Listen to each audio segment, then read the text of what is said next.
An ordained minister has decided to give up God for a year. How the heck do you just up and become atheist after being a pastor? What I'm most worried about right now is figuring out how I can live openly and honestly. I am finally free to be me. I have no idea how to find friends or become a part of a community that's not religious. What does life look like after church, after religion, after God?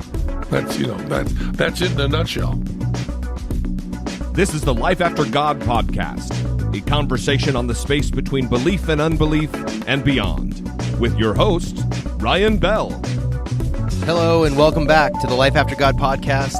My name is Ryan Bell, and this is episode 76.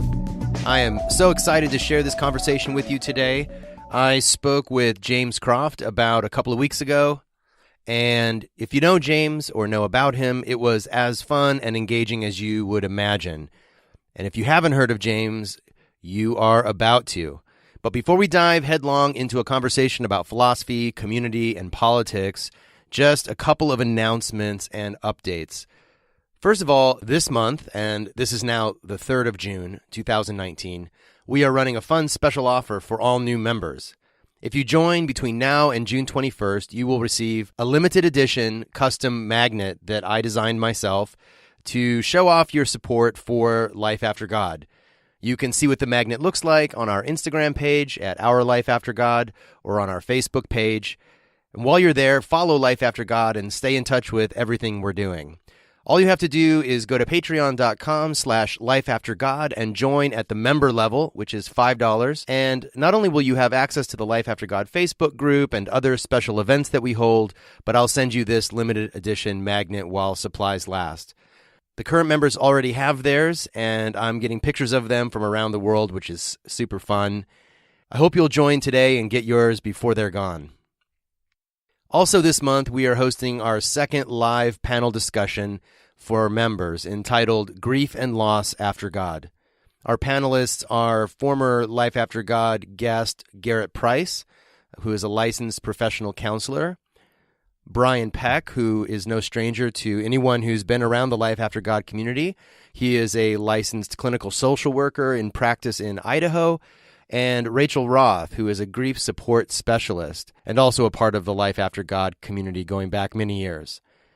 Beth Roberts will be moderating along with myself. This event is happening on Friday evening, June 28th at 6 p.m. Pacific time. If you're a member, you can sign into this live web event and participate in the discussion by asking questions and sharing your experience and perspective. So many of us have gone through experiences of loss and grief in the time since we've been Christians, and we've definitely, all of us, had a change in perspective about what those experiences mean and how to navigate them. So I hope you'll join us for this special event. If you're new to being post-theistic, or if you've left your faith recently, or if you're still in the midst of figuring out what you believe, this conversation should be very, very helpful to you.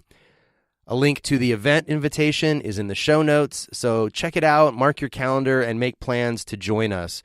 If you're not a member already, just go to patreon.com/lifeaftergod and just join at the member level or higher, and you'll receive the link to log into the event in the day before the event takes place.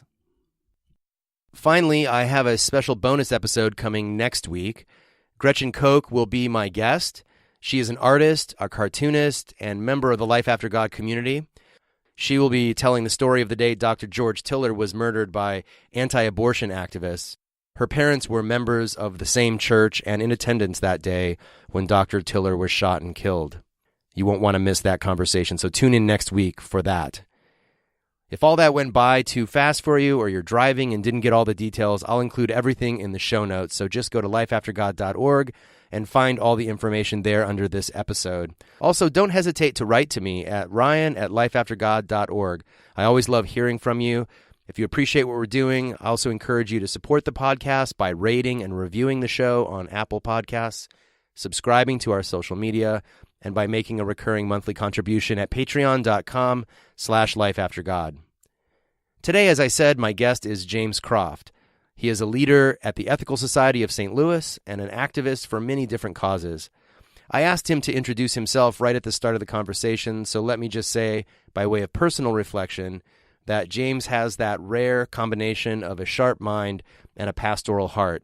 He cares deeply for people, even when his commitment to justice and equality puts him in opposition to some of those people.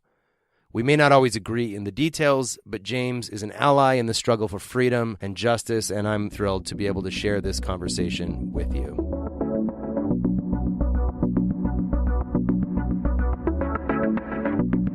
James Croft, what a delight to have you on the Life After God podcast today. Thank you. It's great to be here. And I think I say this to every guest that I have on the show, but I feel like this is overdue. Like, we've been chatting about talking in more depth about some things for a long time, and so here we finally are, and I'm really grateful for your time. I know how busy you are leading a community there in St. Louis, which I hope to hear a bit more about. So by way of getting started, why don't you just, for our listeners who may not know you, just give us a little introduction. Who are you? What do you do? Where do you live? And all that. Okay, so I'm James Croft. I'm the Outreach Director of the Ethical Society of St. Louis, which is a humanist congregation in St. Louis, Missouri. I moved to St. Louis after about 7 years living in Boston, where I was doing graduate work. I did a master's and a doctoral degree in education and human development, and I studied a ton of different things there, although my doctoral dissertation was on the philosophy of education. I particularly looked at intellectual autonomy and freedom of mind and what that means and how to foster it within public schools in particular. And what school was that from? That was Harvard? That was at the Harvard Graduate School of Education, yeah. I moved to America to do a master's there, and I absolutely fell in love with it. The professors and the content. It's a very, very progressive educational place, and it was an exciting time to be there. And I just couldn't just have 1 year master's program. I wanted more, so I applied to the doctoral program and got into that and stayed there for another 6 years. And it was an amazing experience. But towards the end of that, I decided I wanted to go somewhere slightly different than academia. And I found out about these things called ethical societies, which are basically churches without God. They're congregations which do all the sorts of things that a regular religious congregation does without belief in God or the supernatural. And when I found that, I thought, wow, this is really what I want to do. I want to talk about big questions. How should we live? And what's the meaning of life? And what are we doing in this strange, wonderful cosmos? But I don't necessarily just want to talk to academic philosophers about that. I want to talk to everybody. And so this is the kind of way that I get to do that. That's amazing. And so as the outreach director, and I think we can now tell the world I guess, I don't know what the proper terminology is for it. You're the up and coming leader of the Ethical Society there once Kate Lovelace retires a bit later this year. Is that correct? Yeah, Kate Lovelady is the current senior leader. So ethical societies have a weird formal term for their clergy, their professional community leaders, which is leader. So that's kind of the equivalent to an honorific like rabbi or reverend or something like that. So I am a leader. I'm one of the clergy there. But from next year, when Kate retires, she's been there like 14 years or so at that point, she'll move on to other things. And I have just been voted by the congregation to take her place. And that's one of the interesting and cool things about ethical societies is that we are democratic congregations. So the congregation gets to choose who their leaders are. And that just happened last week, actually. Oh, so congratulations. It's kind of new. Yeah, thank you. It's really exciting and it's very humbling. It's a big community. We've got almost 400 pledging members, and our programs reach hundreds of people every week. And so we have tons of people coming through the door, and we're doing everything we can to promote humanism. So it's kind of like being a head of a reasonably large local nonprofit. And so it's very scary, but it's also very exciting. Yeah, and apologies to Kate for getting her name wrong a second ago.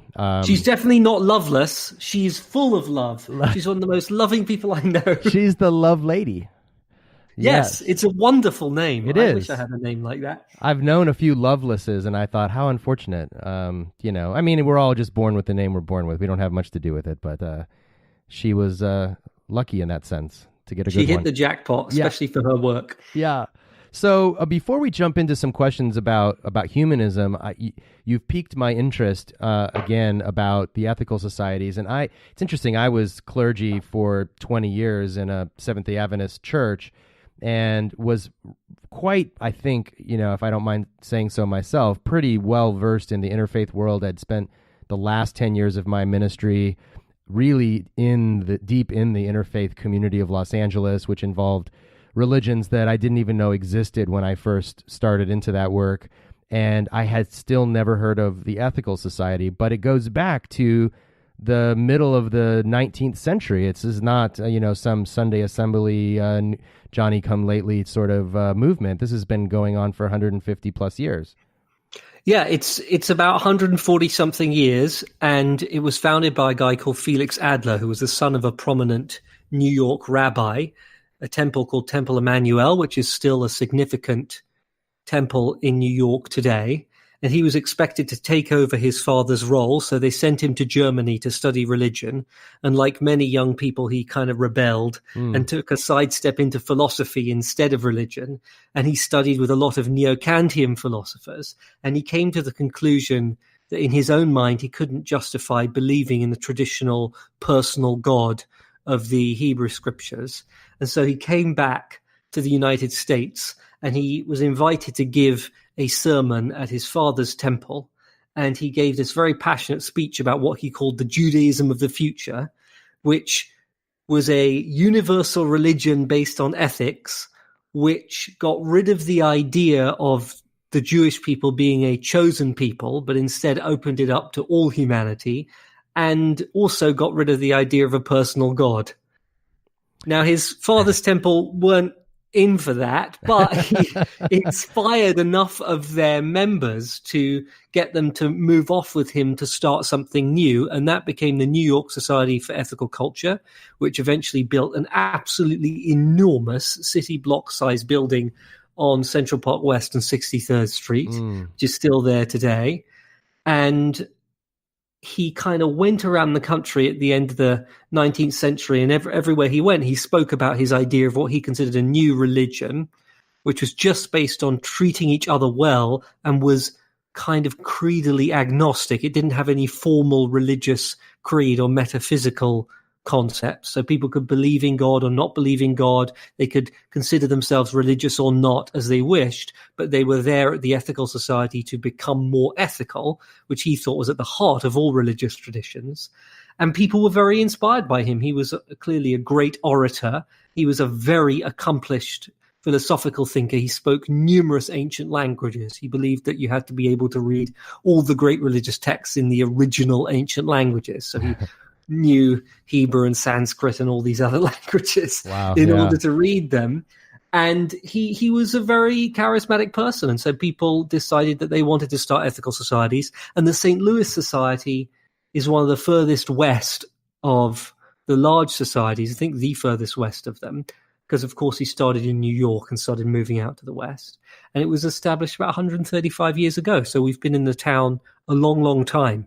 And you said 400 some pledging members. I guess that means they're like officially on the books and contributing in some way. Exactly. They're officially on the books and contributing, although I stress that we are open to everyone regardless of their financial means. So people can pledge no money and they can still be a member. There's no minimum pledge, but those are the people who have signed a pledge form and said, we want to become members of this community, and they get a name tag and everything. So it's, you really get lots of benefits. And you have a Sunday service, right? Like a typical time of day for a church service, like around 11 a.m. or something?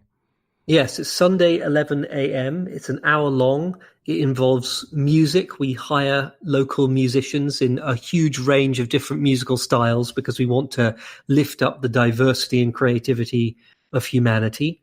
We have opening words from one of our members, either about why they're a member of the community or something that's on their mind at the time. And then there's a 30-minute talk, which is sort of sermonic. It's our equivalent of a sermon, which is supposed to inspire people, make them think, help them learn about something and live their lives better.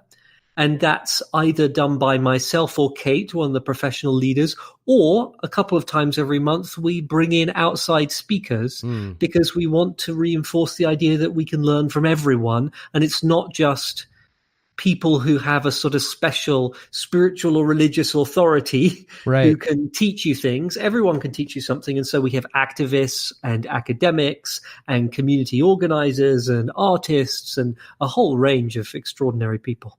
I did, in a strange twist of circumstances, I visited your ethical society while you were unfortunately out of town tending to a family emergency. So I have a visual in my mind as I'm talking to you of the space, and it's so beautiful.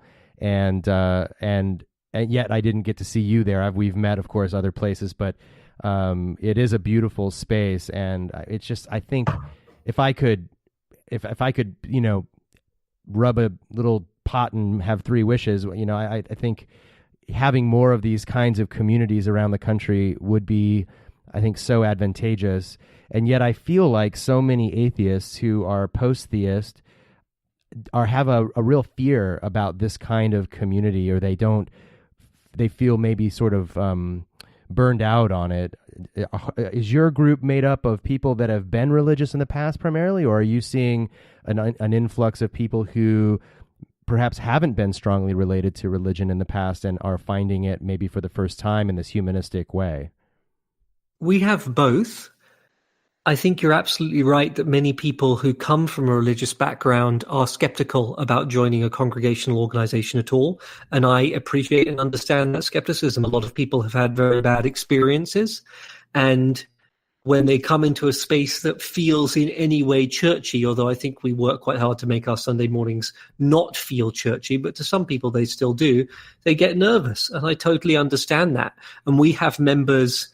Well, it ranges from people who grew up Catholic, a lot of former Catholics in St. Louis, which is a major Catholic town. The name is a bit of a giveaway there. Yes. We have members who used to be Mormon.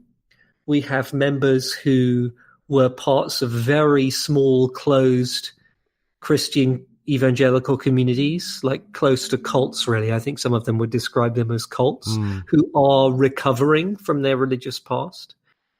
And we have plenty of members who have never been religious, who were raised non-religious, but they want a moral community. And I think that that's the thing that we offer that's distinct to secular community building organizations, which are also very important and wonderful, and I love them. But what we offer that's distinct is we're a community that comes together around a certain set of values, and we're unapologetic about promoting those values and encouraging people to live by them. And so people who feel like they want to grapple with the big questions of life that religions traditionally ask, but they don't like traditional religious answers, often they find a home at the Ethical Society of St. Louis because they can ask those big questions, not be presented with a dogma, something they must believe, but with a series of suggestions about what they might believe, which hopefully are conveyed in an amusing and inspiring manner. And they're invited into a dialogue about how those values might play out in their individual lives and in their families and their other types of commitments that they have at work and at home and in politics and the rest, it sounds like. Yes. The mode is very dialogic in the sense that we never present what we present as something that must be believed or is the result of some super special insight that only we can get. We try and make arguments, base our reasoning off scientific evidence or our own experience, some sort of evidentiary basis for what we're offering. And then we give many opportunities for members to discuss and talk back to us. So it's not just they're hearing an input and then they have to take the input or leave it. It's indeed an invitation into a conversation. So I'll give a presentation about some ethical topic, and then we'll go downstairs after the main Sunday community meeting and have a smaller room where people can come and ask questions and discuss. And sometimes my members will come in and say, I really was made angry by what you had to say about this. And I'll say, good.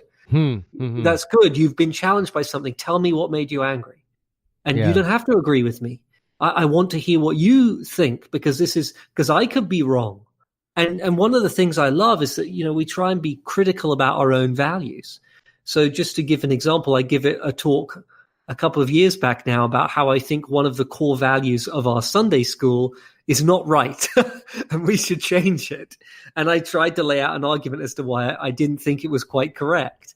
And so we try and be reflective and self-critical because we don't want to turn into an echo chamber, and we certainly don't want to become a dogmatic place which is just repeating the same things because we've decided that they're true. Sounds lovely, and I hope that your non-tribe will increase. No, it is a tribe in a way, isn't it?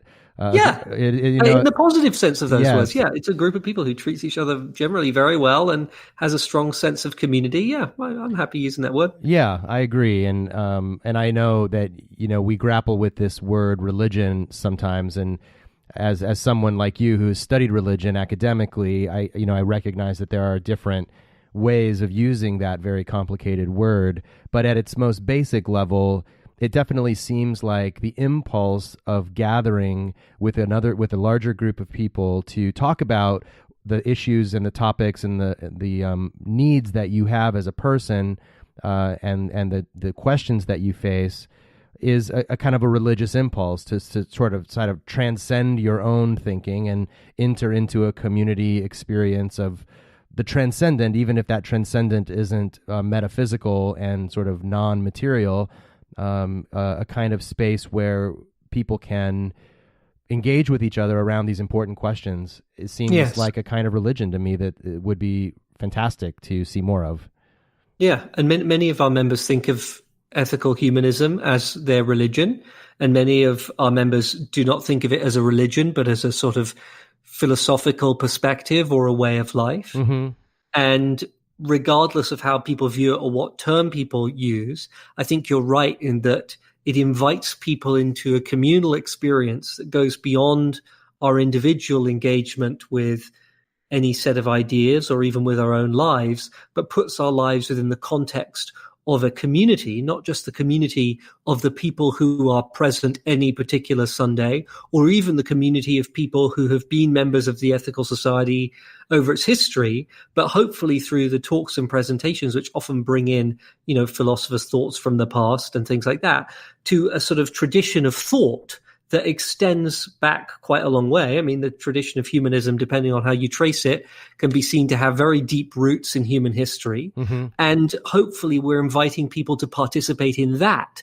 And one of my main goals as a leader of this community is to help people feel a connection with something that's bigger and grander than themselves, not because it's metaphysically superior, because it's like a god or a spirit or anything supernatural above the mundane empirical reality in which we find ourselves, but because we are, as a matter of fact, participants in history and in a culture that preceded us and will be there when we are gone. So that to recognize that is merely to come to a deeper appreciation of the reality of human life.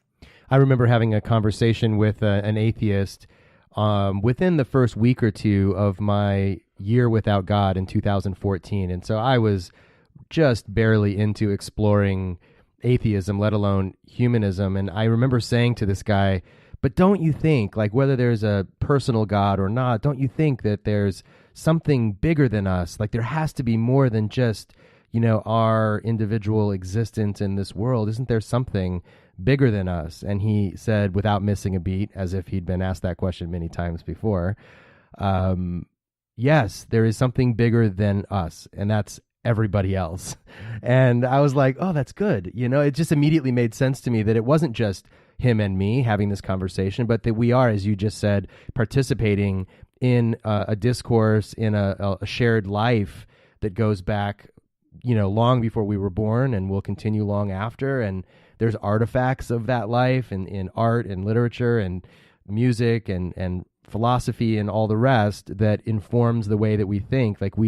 And to me, this goes a little bit to how we sometimes think that we're these rational beings. And if by that we mean rational, like, sort of pristine minds, almost like a computer that's fresh out of the box, with no context. And we're not like that, are we? We're very much a part of our lived experience and the lived experience of so many people before us. And I think that makes life interesting, but it certainly makes it more complicated. Yeah, it does. It does make it more complicated, and that can bring particular challenges. But I think, as you say, it's more interesting in multiple ways, and it's enriching. I think that, and it's true, right? We can't believe ourselves to be atomized individuals with no genuine connection to either other people or to the kind of common cultural conversation into which we are born. I think that that just cuts off so much of our humanity.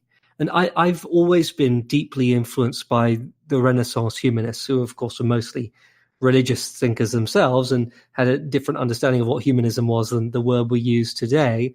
But I've always been moved by Erasmus, who translated that famous Christian dictum, in the beginning there was the word, as in the beginning there was the conversation, causing a massive kind of ruckus in the church at the time, but more accurately representing, I think, what the original text in fact says, because logos means conversation, not word. And that's the spirit in which I think of this transcendent element of humanism. It's the participation in the human conversation. All the great parts of that are extraordinary achievements as a species, and all the terrible parts of that, all the ways that we continue to oppress and degrade and humiliate each other. And I think that appreciating our part in that conversation is something that communities like ethical societies can help people with. So you're talking about ethics and ethical societies. How would you sort of describe the ethical framework that you and this community adopts? And I realize it's probably not one thing, obviously, but how would you describe sort of the ethical approach that you take? It's a really interesting philosophical question, because humanism as a tradition is not committed to any particular framework for understanding ethics, philosophically speaking. So all humanists are not utilitarians or consequentialists even, or all humanists are not, idealists or whatever. Rather, I think what defines our approach is a series of value statements that people can derive however they derive them, but our community is committed to as a whole, if that makes sense. Mm-hmm. And those value statements, I think the clearest way that we express them in our community is actually in our Sunday Ethical Education for Kids program, which is our Sunday school essentially, that has 11 core values that we teach the kids and we base the whole program around. And I think those are the crispest expressions of the values of our community. And they're things like, every person is important and unique. Every person deserves to be treated fairly and kindly. I can learn from everyone. I'm part of this earth. I cherish it and all the life upon it. I am free to question. I'm free to choose what I believe. I accept responsibility for my choices and actions. I strive to live my values. That was 8 of them. I can never remember all 11 off the top of my head. Or a different 8 next time, but never all 11, right? Yeah. Yes, I never get them all at once.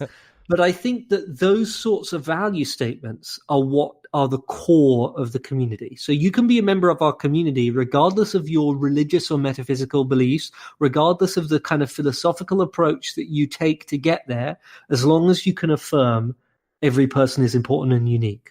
Every person deserves to be treated fairly and kindly. I can learn from everyone. So if you can affirm those value statements, I think that then you're within the kind of core values of our community, and that's what really defines it. That's what we go back to decide whether, for instance, we really want a particular speaker or idea presented to our community, because we don't take everyone, right? We wouldn't. Sometimes people write to us and say, I'd really like to present for your community, and we think, no. And the way that we decide that is by asking, does it fit into those values? Sure. It's not by asking, are they a philosophical idealist? That's not the way that we do it. So that, I think, is the best way I have of explaining that. Do you worry at all, and I guess I'd love to know both individually and as a community, do you worry about grounding those values in some kind of, like, I'm like a hopeless foundationalist, even though I understand the problems with foundationalism. I feel like I can't get away from it in some sense. And so I'm always sort of saying, okay, what's under that? Okay, so if all human beings have value, like why do they have value? Yeah. And then whatever that answer is, well, why? So like what's underneath for you that humans have value and should be free to make choices and all the rest? So you did a podcast recently about moral realism. Right. And I strongly recommend everyone listen to that, because I think that was a really good start to exploring these questions. I will say that as a community at the Ethical Society, we have programs of adult education and in philosophy as well, where our members who are interested in these deeper philosophical questions can come and explore them. And we definitely do teach and have discussion around questions like this. For instance, Kate and I just taught a class which was sort of an introduction to the humanist life stance over 3 days. And one of the sections was precisely about how do we know what is good? Mm-hmm. And it explored philosophically the question of sort of how do you ground a humanistic ethics? But I will say that many of our members, I think this is true of many congregations, come because our values reflect what they believe, not because they can necessarily give a philosophically coherent defense of those values in a way that would convince, a reviewer for a philosophy journal. Sure. For many people, that's beyond the level they feel they need to get. And I think that in itself is probably quite revealing. But I worry about that. Of course I do. I'm a philosopher. I want my ideas to be well justified and defensible and reasonable and all that. And I think I take the view that, firstly, literally any set of foundational claims is susceptible to skepticism. Sure. You can always ask why of any claim that anybody makes. And so at some point, you just have to decide that you have adequate reasons for your moral beliefs. And we can talk about what sort of epistemic criteria would make something a set of adequate reasons. Or you can just be a moral skeptic and say, no, I don't think there's really any sufficient justifications. But my feeling is that we happen to be organisms that have what I would call valence-infused experiences. We have experiences of flourishing and suffering, if you want to use that terminology. Mm-hmm. And that is a brute fact that we have to deal with. No moral system can make sense that doesn't take into account the fact that we have those morally inflected experiences. We feel that some things are good for us and some things are bad for us. And ethics is a process of trying to explain what that means. It's not a process of trying to, I guess if we wanted to talk about why those experiences came into place, we could talk about evolutionary psychology for a long time and talk about how we got to the sensations that we have within us. But I think we have to simply accept as a fact that we have positive and negative experiences. And then an ethic is a thing that tries to help us understand how to maximize positive experiences and minimize negative ones. Now you might ask, well, why maximize the positive experiences? I think that's a meaningless question, honestly. I think that once you have experiences that have values built into them, you just have to accept that that's what you're dealing with and trying to explain. Asking the question, well, why is good good, is not really sensible. Yeah. Now that it takes a long time to explain an argument from the ground up that could get you from there to something like a Declaration of Human Rights. But I actually think that the problem of grounding morality has potentially been hugely overcomplicated by philosophers, and that it may be simpler than a lot of people think. I mean, as a matter of fact, most philosophies do take certain fundamental moral principles, if not for granted, to be foundational in their own systems. Yeah, I can definitely see that in like community organizing work and in political movements for sure. I mean, we just sort of start by taking for granted that freedom is a sort of universally sought after good. And I guess if you wanted to sort of find some simple grounding for that, it's, as you say, everywhere you look, people value freedom. So there you go. Like, it's like everybody values freedom, and you can spend a lot of time. And of course, I love these conversations in the same way that you do. But for someone who is being thrown in prison, say, for example, for something they said against a political leader, they know instinctively, and we all sort of feel that that's not right. That's a infringement upon that person's freedom. And, we could go on and on about other examples, but there is, as you say, this kind of universal sense that we all sort of crave our autonomy, and we have a kind of a sense of what wellness feels like and looks like. Yeah, right. And we're building on that to create moral frameworks. That's what I think. And if we had a different set of priorities as an organism, our ethics would look very different. I mean, they are contingent on our nature as a species. Right. And I think but that doesn't mean that they're arbitrary. We're building on a really existing basis, which is our nature. And we didn't just come into existence yesterday. So there's some history here of yeah, right. We've got a lot to work with, and we have our own awareness of our own desires, right? And those, yes, I think it has to start there, right? And I think this other this kind of theory of other minds kind of thing, where if you and I are talking and you just got evicted from your apartment, say, for no good reason, and I can immediately imagine what that would feel like, because that happened to me once, or because it's about to happen to me, or just because I can sort of conjure that feeling in my mind, yes, what that would feel like. And I think, gosh, that's not fair, right? Yeah, right. I think that it does start with us projecting our own basic value set onto the other organisms that we experience who we believe have other minds. And we don't just do this with human beings. I've just become a dog owner. My husband, Colton, had a dog when we met, and we lived with him for a while. And sadly, he died earlier this year. And now we have another one, a little puppy, a Chihuahua puppy. She's in the other room yapping at me right now because she wants to be out here. And it's made me think about how we treat other animals, non-human animals. And it made me think that sometimes these philosophical questions about morality, if you give an example, it becomes kind of much clearer that questions about grounding seem to miss something very fundamental about the moral conversation. So if someone wanted to harm my dog, right, and told me, well, why shouldn't I break your puppy's leg? Right. Right? What sort of arguments could I give them to convince them? Well, I could say, well, it would hurt my puppy and they never did anything to you and they're not capable of doing you harm. And, I could give a series of what sound like reasons. Right.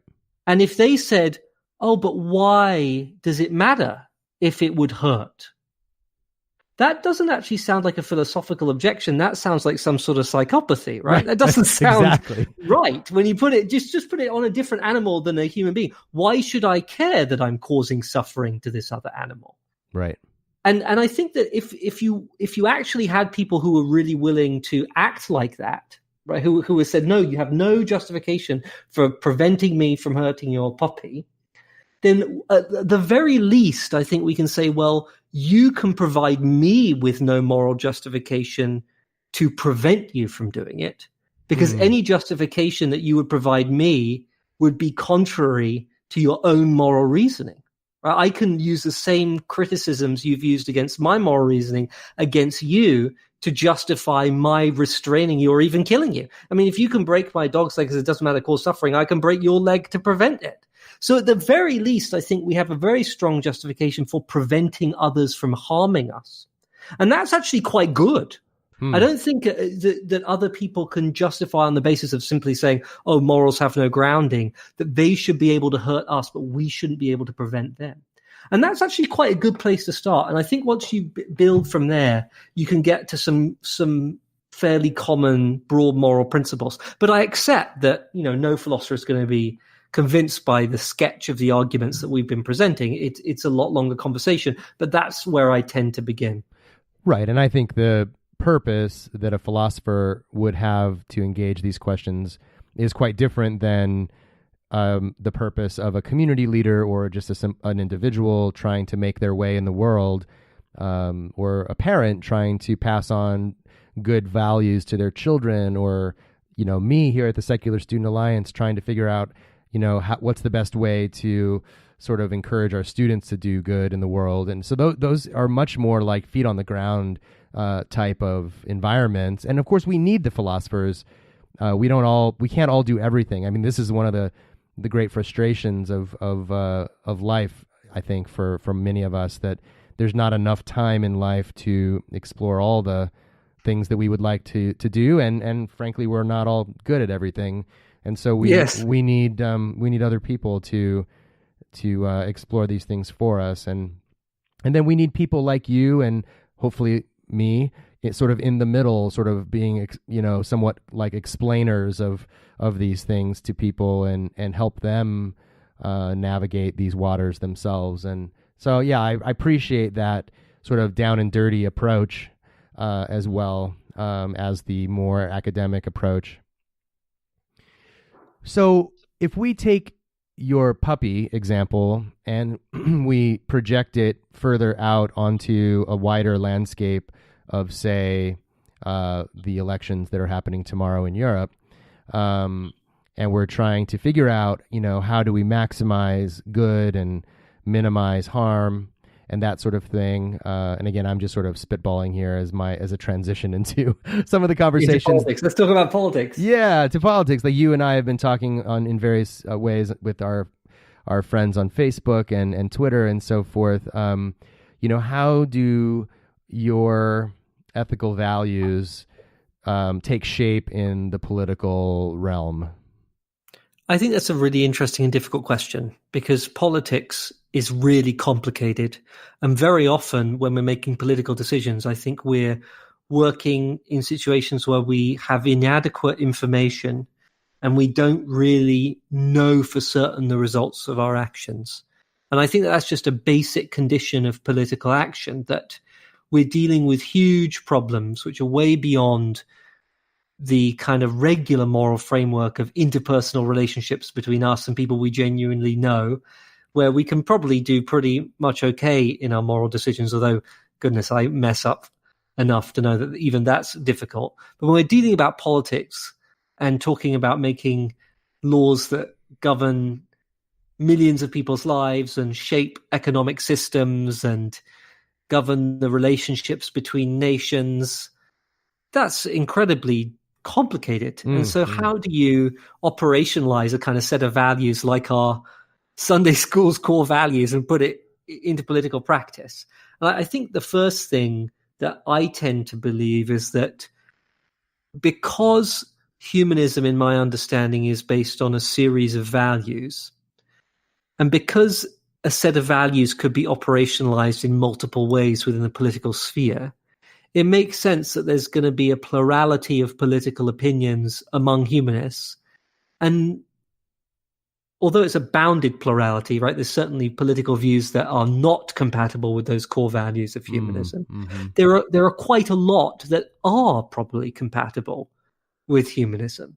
Like, I definitely think that you could make a humanistic case for different and incompatible specific political policies. And a part of the reason why you can do that is because of that problem I outlined of not actually really knowing what the results of many of our policies are going to be. But I do think that there are some concrete things that you would have to be committed to as a humanist operating in the political sphere. And this is how I try and direct my own activism, both as the outreach director of the Ethical Society of St. Louis and as an activist who cares about the state of our society and culture. I think that you have to have some respect for some concept of human rights, whether you use that terminology or not, some basic set of principles about how individual human beings ought to be treated and ought not to be treated, both by other individuals and by the state and other organizations. And it's particularly telling to me that humanists played a significant role in the founding of the UN and numerous UN institutions like UNESCO, for instance, and that what is called in the UN the new humanism was one of the founding philosophical drivers that led to things like the United Nations Declaration of Human Rights. And I think that's a highly humanistic document in many ways, that enumerating the ways that people are politically inviolable. You cannot torture someone. You cannot make them stateless. You cannot prevent them from starting a family, these sorts of things. So I think some concept of the inviolability of the individual human person, which is central, at least to my understanding of humanism, would have to be reflected in the political sphere. And that means, of course, rejecting political philosophies which would explicitly counter that. Today, I think the biggest threat to a broadly humanistic society is the resurgence of extreme right-wing parties and groups, which have explicit policies that are counter humanist core commitment to the inviolability of the individual, whether it's because of their promotion of racist beliefs and attitudes that ultimately always find expression in policies for these far-right organizations, whether it's their particular anti-immigrant animus, treating immigrants, often as we're seeing in the United States, in ways that we wouldn't want to treat our pets. I mean, it's disgraceful the way that migrants are being treated in the United States currently, and in many Western nations as well. I mean, there's all sorts of objections you could have to far-right parties, but I think that those are sort of excluded from the humanist penumbra. Where I think it gets more complicated is, I have friends and colleagues, people I respect, who would say, well, humanism has to be socialist, or it has to be communist, or it has to be anarchist, or it has to be kind of liberal capitalist or something like that, or even it has to be libertarian. I'm not sure that we can confidently say that any particular political prescription at that level of analysis would result in the most humanistic outcome. I think it's easier to say we definitely have a deeply iniquitous society in which both political and economic, particularly economic system, contributes to enormous wealth inequality across the globe and huge inequalities in access to political power and voice, and that cannot be compatible with humanism. And so there is definitely a strong anti-capitalist strand within humanism. I think it's less clear which alternative, if there is one, will lead to better outcomes than the ones we have now. And I think that, for me, is a big challenge. And I always want to remain flexible and, true to another humanist commitment, non-dogmatic in my approach to politics, and take the options as they come and think, which is likely to be the best right now for this polis in which I'm voting, for instance, or which I'm doing activism, and not be so rigidly committed to a particular political view that I can't recognize the deep deficits in information that we're working with, and the fact that a single value set can play out in politics in many different ways. Hopefully that wasn't too complicated an answer. No, not at all. I love it. And I love the way that you speak very precisely, both, I think, because you're a regular public speaker and you've had some training in these subjects. And so I appreciate the clarity. It's going to make for great listening. I wonder. Well, let me start this way. As a pastor, I was trained to be a peacemaker. I was trained to be a reconciler, a mediator, and to not take sides. I mean, I watched clergy in my denomination split congregations in record time, and I could never imagine how they could pull that off. I mean, I would see pastors transferred from congregation to congregation, and within a month or two, there was already a split emerging in the church.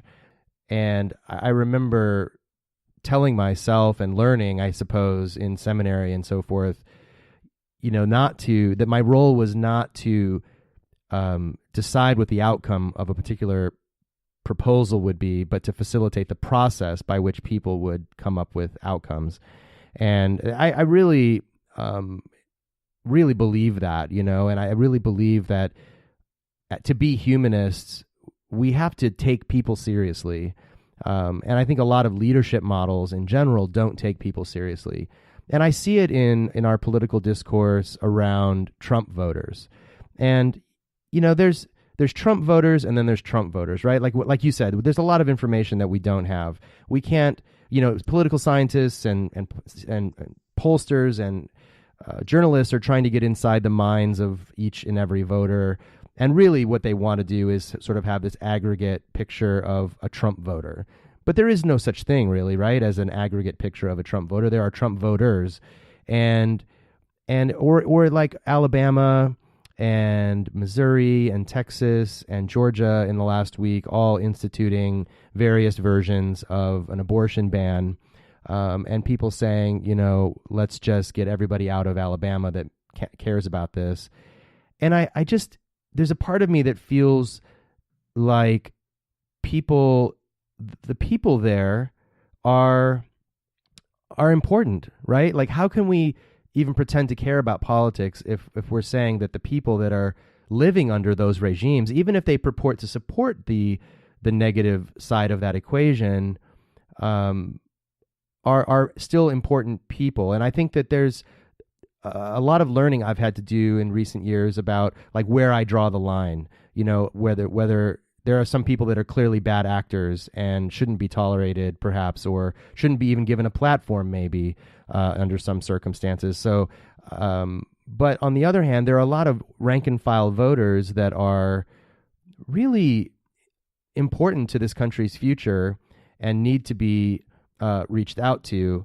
And I wonder, if you have this feeling too, like our political environment at the moment is sort of forcing us to be more staunch in some of our views. Like I'm not, and you might not know this if you only know me from Twitter, but I'm really not by nature a combative, confrontational person. Like I don't prefer that mode of communication at all. But I feel like in the last 5 or 6 years, we've been forced into a zero-sum game around certain political contexts, whether it be, like you said, racism or poverty, or the rights of women to adequate health care, or what have you, and this sort of plea for a kind of centrism and what that actually means. And I guess to wrap up this sort of rambling comment, I don't want to be a centrist at all, and I will not be a centrist on whether, black people are over-policed or not. They are over-policed. And that's not, for me, negotiable. What is negotiable is how we go about, solving that problem. And there's certain kinds of non-negotiables in there too. But how do you sort through this sort of task of having commitments and values and principles that you're willing to go to the mat for, and at the same time, sort of, for lack of a better word, being a pastor to people who may not be, or in your mind might be part of the problem? Yeah, I mean, that last formulation of the question really hits home.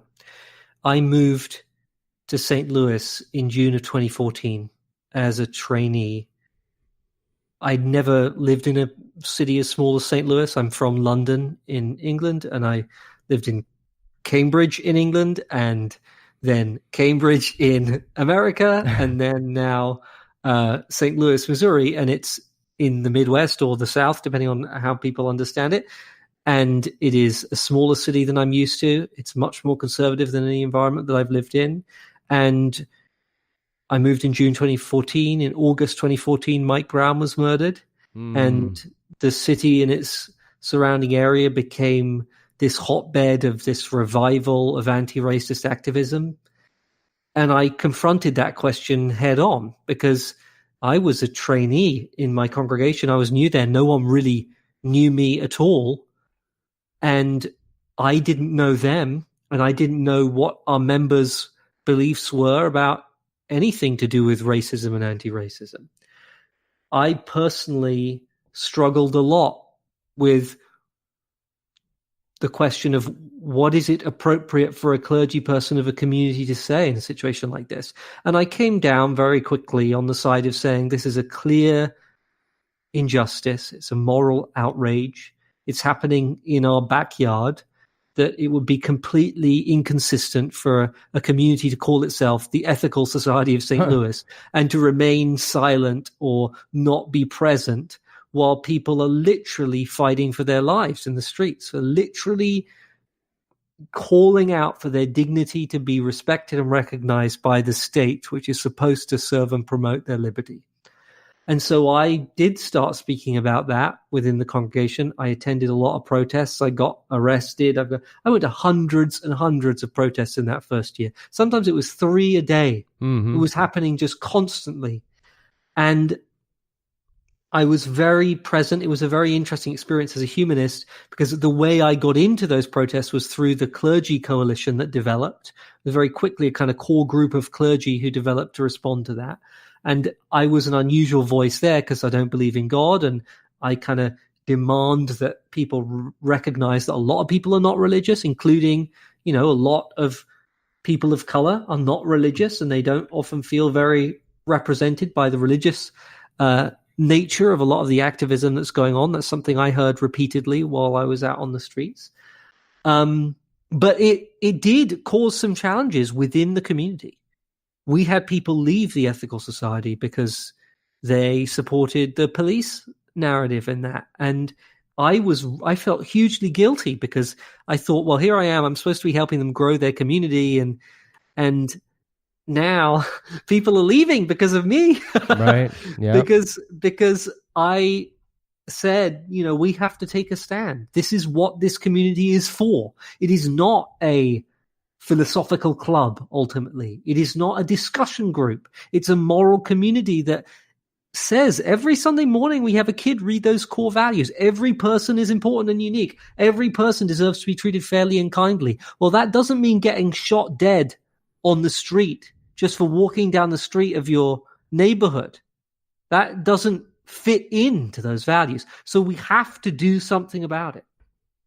And so the challenge of how do you do that in a pastoral way? How do you make clear moral stances that are not compromising in the sense that they compromise your values, but that are responsive to the humanity of the people who disagree? And that is a tension I feel all the time. And I think it sounds like you're feeling it a bit too, that it's difficult to hold to those things. For me, in a way, actually, they're the same commitment. It's all about every person is important and unique. It's Mike Brown is important and unique. So are the members of my congregation who left because they didn't support the movement, the Black Lives Matter movement.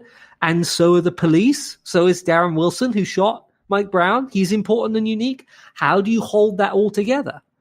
Well, I don't think it's by being so compromising that you never take a moral stand. That is the ultimate abandonment of your moral commitment. So that can't be right. What I think the way through is to say, no, I'm standing here, and this is the right place for me to stand because of these moral reasons. But I see you standing on the opposite side, and I see that you're a person. I recognize that you have an inner life and that you came to the views that you have for some set of reasons. And that means that even though I oppose you and I am going to politically work against your desires, essentially, I want to see a different sort of world than the one that you want to see right now, I'm not going to demean you. I'm not going to attempt to coerce you physically or through...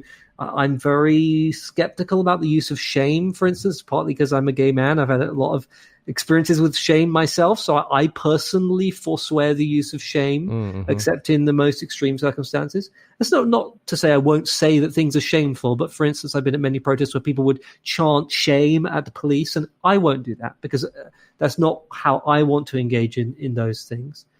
And navigating that tension is very difficult. And it's increasingly difficult for me, I'll be honest, within contemporary social justice culture. Sometimes that culture seems very vengeful, quite dogmatic, quite unwilling to appreciate that our opponents are human beings and they have a claim upon our moral concern as well, even while they're opposing us. I think that's an incredibly difficult path to walk. And in a sense, perhaps this brings us back to the start of our discussion. Perhaps that's the most, quotes, religious thing about my understanding of what humanism is. That I appreciate it's a difficult path, and it requires constant negotiation of what seem like competing moral demands. And what I ask of my fellow activists is not that they engage in activism the exact same way that I do, but that they appreciate that my choices come from a hopefully well-reasoned and deeply moral place, and that they don't require I do my activism the same way they do. Mm-hmm. I have a place in the ecology of activism right now that is about holding space for everybody's dignity as hard as possible. And I found that there are a lot of clergy, particularly of different religious traditions, who understand what that means.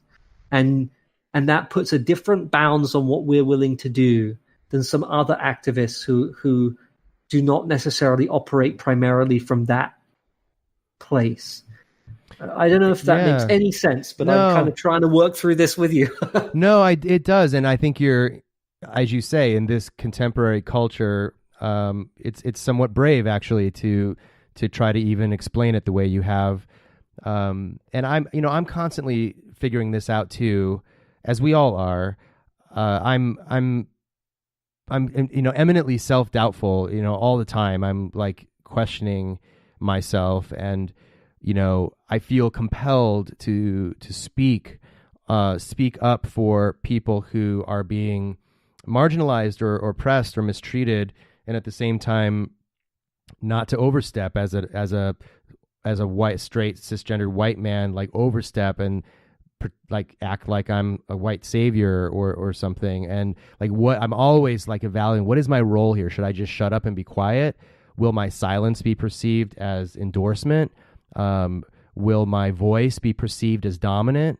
There's all of these questions that are constantly circling in my mind. And I think the thing that stands out to me about your story that you just told about St. Louis is that you worked this out in the crucible of real everyday life. And I have lots of stories like that too. And my current story, not nearly so dramatic as Mike Brown's murder and the ensuing conflict in St. Louis. But I'm a regular participant in my tenants union here in Pasadena and in some other political organizing here in Pasadena in addition to my work. And this keeps me connected to people, and I can see the dynamics play out, not just on Twitter and Facebook, but in real life. And for instance, I was just at City Hall 2 days ago with the tenants union for public comment, and I was there just to stand with my people, and two men gave testimony during the public comment about their eviction. Both of them have families. Both of them live in a part of Pasadena that most of our elected officials like to forget that exists. And both of them are being asked to leave their apartments within 60 days for no reason, because we don't have protection for renters in Pasadena that would prevent a landlord from just simply telling a person they have to leave. Neither of these families have the capacity to handle that. And I can't get inside the hearts and minds of those city council members to know what those stories did to them or what they might choose to do as a result. What I do know is that they've repeatedly, over the last 5 years, refused to entertain any notions of rent protections for tenants in our city. So I can only assume that if they feel badly about it, they're not willing to do anything about it. And so that makes me opposed to them, right? And this is the complication. In liberation theology, there's a saying that God has a preferential option for the poor, which I think, to me, even taking God out of it is no problem. But to say that everyone matters, but sometimes certain people think they matter more than others, and they don't. And yes, and that we are called to stand on the side of those who have been treated like they don't matter, which means that puts us in direct conflict with the people who think they matter more than everyone else. And yes, that's an unavoidable conflict that I think, for myself, just speaking personally, being raised in such a way that made me a very conflict avoidant person, this is like emotional labor for me to be in conflict with people. And but but I feel I have to, I feel that it's part of what I'm called to do as a human being and as a humanist. And when I see systems especially, and I think one of the biggest problems that we have right now and one of the biggest divisions in politics is that one side of the political spectrum seems to think that all problems and solutions lie in the realm of the individual, and the other side, I think, appropriately sees that these problems and solutions are largely systemic. And I suppose you could say that the left perhaps undervalues the individual component, though that hasn't been my experience when I'm on the ground. For instance, these tenants that are being evicted from their apartments feel terrible.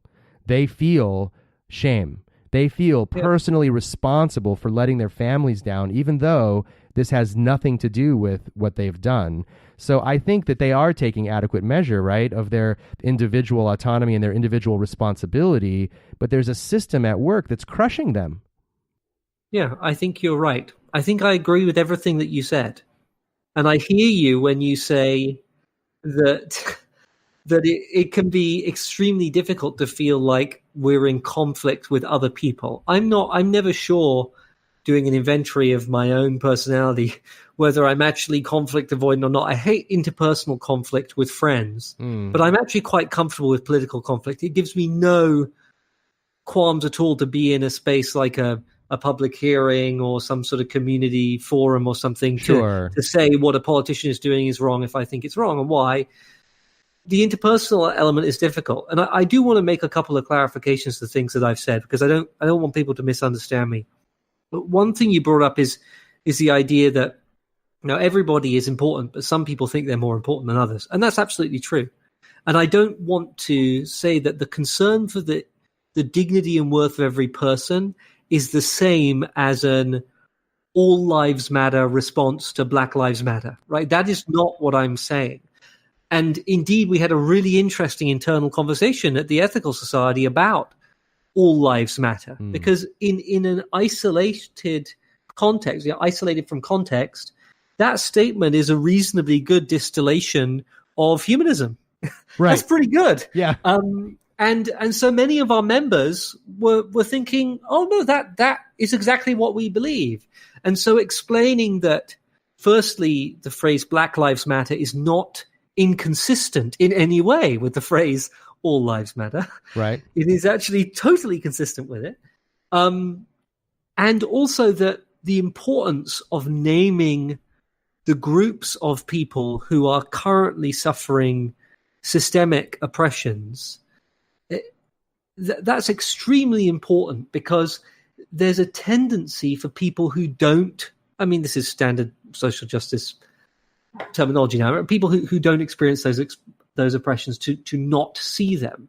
And you talked about kind of working these ideas out in a crucible. That's very much how it felt like to me. I will be totally honest with you, Ryan. I don't speak about this very much, but when I was a grad student, I knew absolutely nothing about race and racism. Mm-hmm. And I was that extremely smart, very, very, very overeducated, very opinionated white person who thought that you could reduce every social problem to class or culture or something that's not race, right? Mm-hmm. So I would make the comments in class about how, well, affirmative action just focuses people's attention on race, and so it's racist. So the best way to get over racism is just to kind of pretend it doesn't exist, right? I used to say that stuff. Mm-hmm. And it really was coming to St. Louis and particularly going to a vigil for people of color who had been victims of police violence when something clicked for me and I started to appreciate, no, this is a systemic problem that I just didn't see before. And it really opened my eyes to all sorts of systemic injustices. And it's an ongoing process. And I won't say, I'm not like Neo, I can't see the Matrix now. But to some degree, I have a better appreciation of the power dynamics that shape society. And I'm still working to develop that. But I think that my experience of not understanding and then getting to a point of understanding gives me two insights that I want to try and hold on to. Firstly, I didn't have a bad intent or bad motives when I was saying those things. I was trying to make sense of the world as I genuinely understood it. Mm-hmm. I just hadn't come into contact with the right sort of educational stimulus to help me make a transition in my thinking. And that gives me hope that people can change their minds and that people can come to understand these things when they've been clueless. And at the same time, it makes me a little wary when the initial response to that sort of cluelessness is so often very vituperative and personal. Because I think that if I had been personally attacked for saying those things, I would have gone full intellectual dark web. I think that if I had been, in my graduate studies now, instead of a few years ago, when the social justice culture is more fully expressed in campus culture, I think, I would not have got through that and had the social justice position I have now. I think I would have been an IDW person, because I think I would have been so hurt by what I would have perceived as a personal attack on me that I would have retreated into this very rigid understanding that we see. So I do have some sympathy with these people. I kind of see myself in them to some degree. And what I hope to be able to do is find ways to reach people who have gone there, because I can see how I could have gone there myself. That doesn't mean everyone has to do that. Right. That's not the sort of work everyone wants to do. But I want to do it because I kind of want to rescue people who I could have been. That's probably very self-regarding, but whatever. No, yeah, I totally understand. And I have a friend who was one of my students at USC, just graduated a few days ago, who's very much in that camp. And I think the thing, first of all, I totally agree that it's not for everyone, and no one should feel like they have to do that.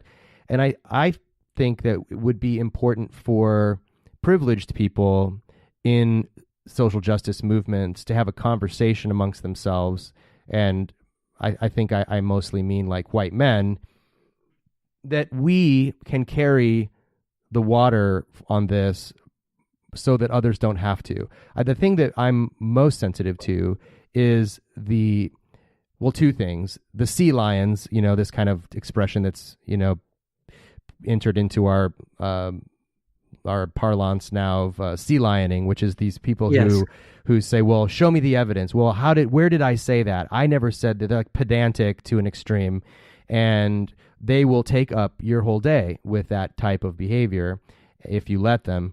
And secondly, I think people of color have for centuries had to, and women, white women included, have had to defend themselves, their right to exist for so long, and to explain to the oppressor their oppression, that many of them are tired of it and done with it, and they don't want to do it anymore. Yeah. And I'm very sensitive to that and very sympathetic with that. And so I do think, and one of the reasons I still engage in sometimes hostile conversations on Twitter and Facebook and various other places, I enter into that space because I can, and I can afford it emotionally.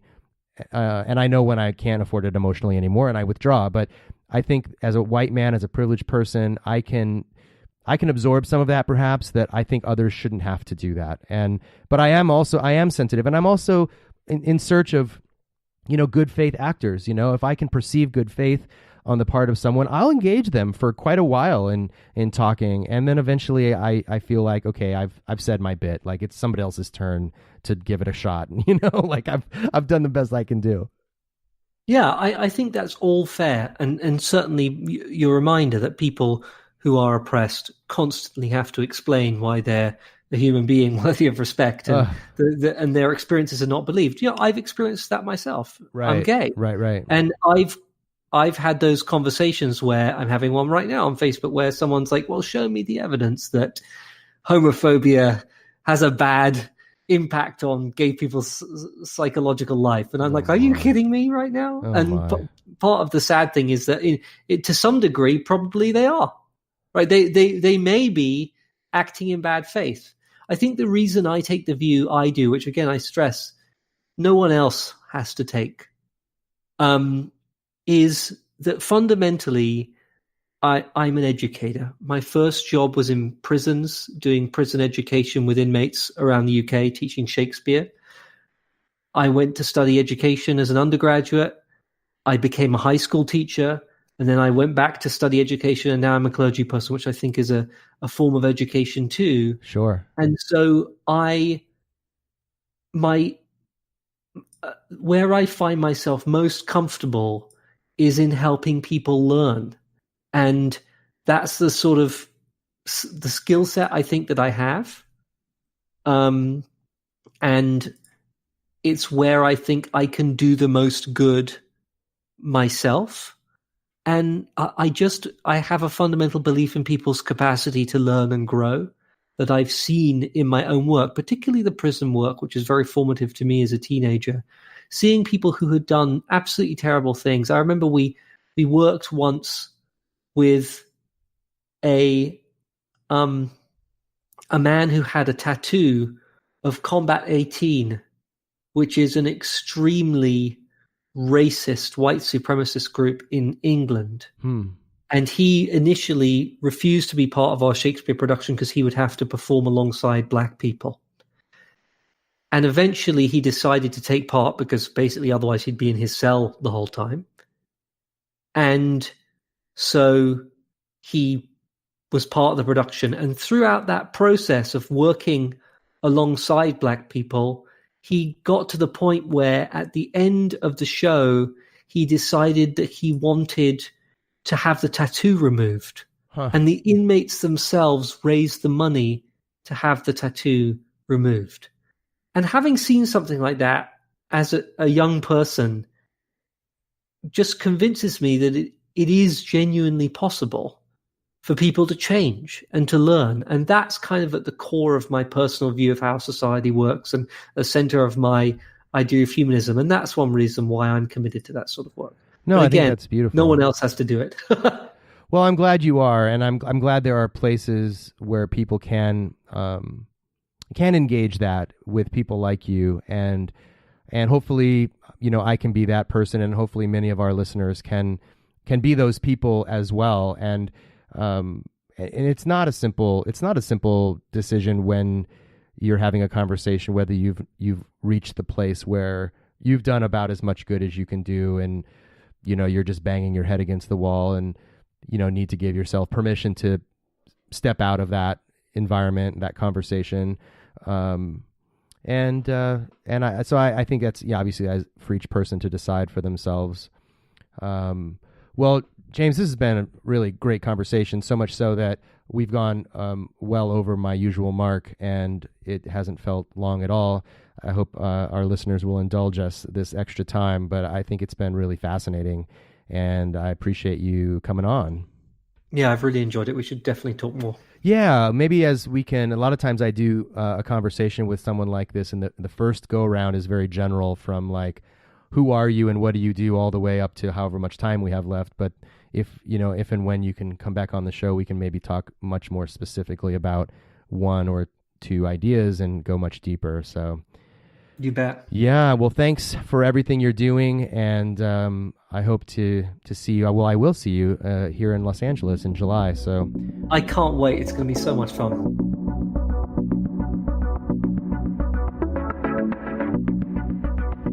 Thank you so much for joining us for that conversation. I hope you enjoyed it.